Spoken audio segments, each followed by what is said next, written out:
ईश्वर न करे कि अगर आपके परिवार के किसी सदस्य के साथ कोई बहुत बड़ा गुनाह हो जाए, तब क्या आप सत्ता परस्त नेताओं को बचने का रास्ता देंगे? तब क्या आप विपक्ष को गालियां देंगे? तब क्या आप विपक्ष पर इसका दोष मढ़ेंगे जो सत्ता में है ही नहीं? तब क्या आप विपक्ष के किसी ऐसे नेता के बयान का हवाला देंगे जो आज जिंदा है भी नहीं? दोस्तों, Bharatiya Janata party IT cell के जो 3 लोग थे जिन पर दुष्कर्म का आरोप लगा है, उसको लेकर गोदी मीडिया किस तरह से भाजपा को बचा रही है और उसके जरिए विपक्ष पर हमला बोल रही है, उसकी ढेरों मिसाल आज मैं आपको बताने वाला हूं। सबसे पहले दोस्तों, इस पत्रकार का ये शर्मनाक बयान देखिए। इस बयान में न सिर्फ भाजपा को बचाया जा रहा है बल्कि विपक्ष पर भी हमला बोला जा रहा है। मैं आपको बतलाता हूं ये कह रहा है। जैसे बीजेपी से जुड़े होना या बड़े नेताओं के साथ फोटो होना आईआईटी बीएचयू के आरोपियों के पकड़े जाने के बीच नहीं आया, वैसे ही अब इन्हें कड़ी से कड़ी सजा जल्द से जल्द मिलना भी जरूरी है। लड़के हैं, गलती हो जाती है कि मानसिकता से निकल रहे उत्तर प्रदेश के लिए एक बड़ा मैसेज तो इससे जाएगा ही, साथ ही आप किसी भी पार्टी या वर्ग से हो, अपराधी के लिए जगह एक ही है, यह भी मैसेज जाएगा। तीनों लड़कों की सजा सिर्फ सजा नहीं, मैसेज होनी चाहिए ताकि हर लड़की सेफ महसूस करे। मैं आपसे एक सवाल पूछना चाहता हूं, क्या इस तरह का तर्क दिया जाना चाहिए? सबसे बड़ी बात, 60 दिनों बाद इनकी गिरफ्तारी होती है। बात वहां तक सीमित नहीं है। क्या आप ये जानते हैं कि ये लोग इस घटना को अंजाम देने के बाद मध्य प्रदेश पहुंच गए थे? यहां पर वो चुनावी कैंपेनिंग कर रहे थे। और यही नहीं, आप जानते हैं इनकी गिरफ्तारी हो चुकी है, इन्हें न्यायिक हिरासत पर भेज दिया गया है, मगर पुलिस ने अब तक इस पर कोई प्रेस कॉन्फ्रेंस नहीं किया।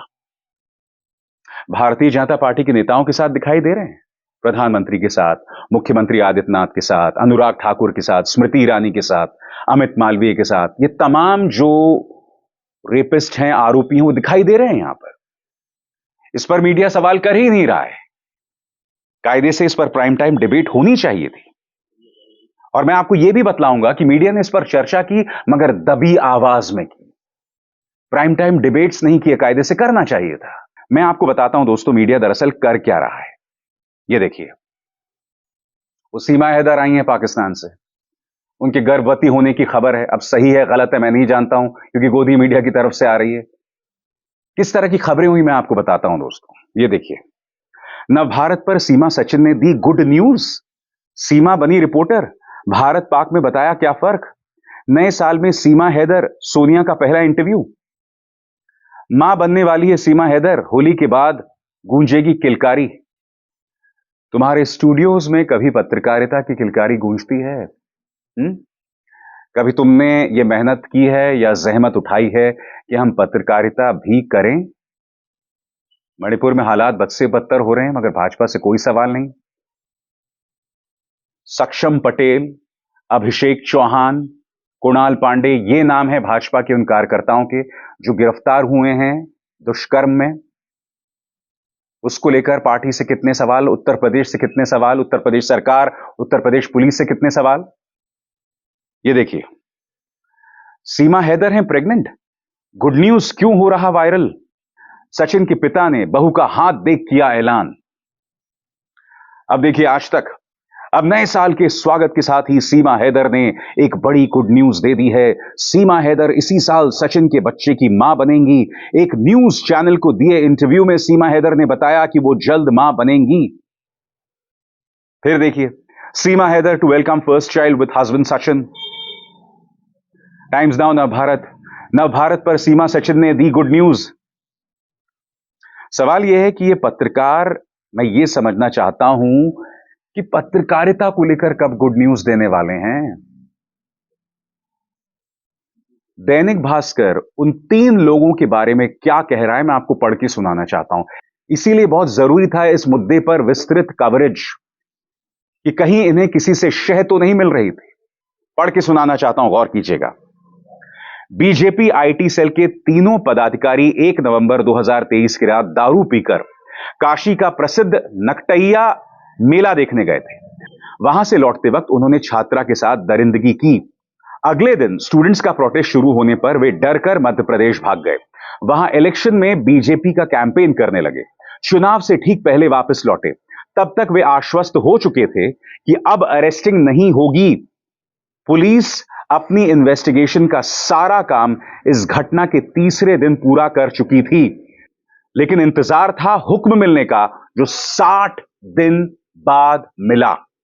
दैनिक भास्कर के पत्रकार सचिन गुप्ता यह बता रहे हैं, इन्वेस्टिगेशन पुलिस कर चुकी थी, मगर इंतजार इस बात का हो रहा था कि भाई 3 राज्यों में चुनाव थे। किन राज्यों में? मध्य प्रदेश, छत्तीसगढ़, राजस्थान। और ये छुपे कहां थे, कहां कैंपेनिंग कर रहे थे? मध्य प्रदेश में। कल्पना कीजिए खबर उस वक्त आ जाती तो क्या होता। यानी कि गैंगरेप के 3 आरोपी भाजपा के लिए चुनावी कैंपेनिंग कर रहे थे। आप समझ सकते हैं, अगर उत्तर प्रदेश पुलिस ने त्वरित कार्रवाई की होती तो चुनावों पर इसका क्या असर पड़ता, चुनावों में इसकी क्या गूंज सुनाई देती। मगर गोदी मीडिया इसे पूरी तरह से खा गया। गोदी मीडिया कर रहा है, जरूर कर रहा है खबरें, मगर किस तरह से कर रहा है मैं आपको बताता हूं। प्रधानमंत्री का नाम लिया जा रहा है बहुत डर डर के, कुछ ही चैनल्स ये हिम्मत दिखा रहे हैं। ये देखिए, times now, 3 accused, Saksham Patel, Kunal Pandey, Abhishek Chauhan have been arrested by the UP police nearly 2 months following the sexual assault of a student on the IIT BHU campus in Varanasi. PM Modi is seen standing with Saksham Patel. आज तक का सबसे बड़ा खुलासा, IIT BHU gangrape कांड पर बड़ा खुलासा। सुनिए गवाह का बयान। क्या आपने यूपी पुलिस से पूछा कि 3 दिन में पूरी जांच हो गई थी, इतनी देर क्यों लगाई गिरफ्तारी की? क्योंकि आप जानते थे कि अगर गिरफ्तारी हो जाती तो उसका हल्का सा असर चुनावों पर भी पड़ता, मगर नहीं, सब कुछ भाजपा के कहने पर होता है। आगे देखिए साहब, आईआईटी बीएचयू कैंपस गैंगरेप मामले में पुलिस ने तीनों आरोपियों कुणाल पांडे, सक्षम पटेल और अभिषेक चौहान को गिरफ्तार कर लिया है। देखिए इस मामले में आरोपी अभिषेक के घर से आज तक संवाददाता की यह रिपोर्ट।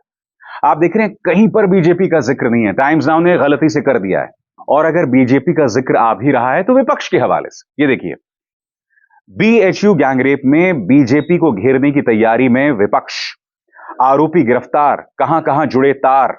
देखिए fit India super hit bulletin, यानी कि खबर आ रही है ना तो वो 100 तेज खबरों में, 150 तेज खबरों में, कहीं पर डिटेल्ड कवरेज नहीं, कहीं पर भी प्राइम टाइम डिबेट आप नहीं देखेंगे। उल्टा मैं आपको दिखा चुका हूं उस पत्रकार का वो शर्मनाक ट्वीट जिसमें वो विपक्ष पर हमला बोल रहा है, भाजपा से सवाल भी नहीं कर रहा है। आगे देखिए साहब, टाइम्स टॉप 100, मैंने बताया ना टॉप 100 न्यूज में आ रहा है, जो खबर मुश्किल से 5 सेकंड के लिए चलती है। ये देखिए, बीएचयू की छात्र से दुष्कर्म का मामला, 3 आरोपियों को 14 दिन की न्याय हिरासत में भेजा गया। तेज रफ्तार में देखिए अहम खबरें, यानी कि इस खबर को इन्होंने तेज रफ्तार में निपटा दिया। डिटेल्ड कवरेज होनी चाहिए थी, विस्तृत कवरेज होनी चाहिए थी, मगर नहीं साहब, तेज रफ्तार में खबर को निपटा दिया। किस खबर को तवज्जो दी जा रही है? सीमा हैदर प्रेग्नेंट हैं।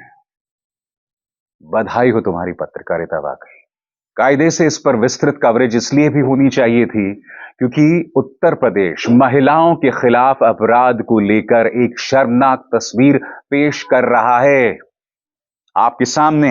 ये देखिए, सन 2023 में महिलाओं के खिलाफ अपराध के मामले में यूपी टॉप पर, नेशनल कमीशन फॉर वुमेन की रिपोर्ट।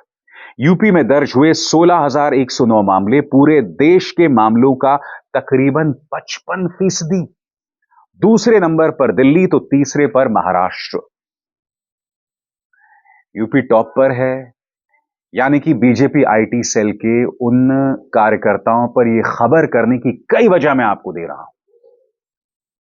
सत्ता की उदासीनता, उत्तर प्रदेश पुलिस ने कम से कम 50 दिन देरी के बाद उन्हें गिरफ्तार किया। भाजपा के नेताओं के साथ उनकी तस्वीर, आरएसएस के मुख्यालय में उनका देखा जाना, वहां पर ये लोग शाखा अटेंड कर रहे हैं।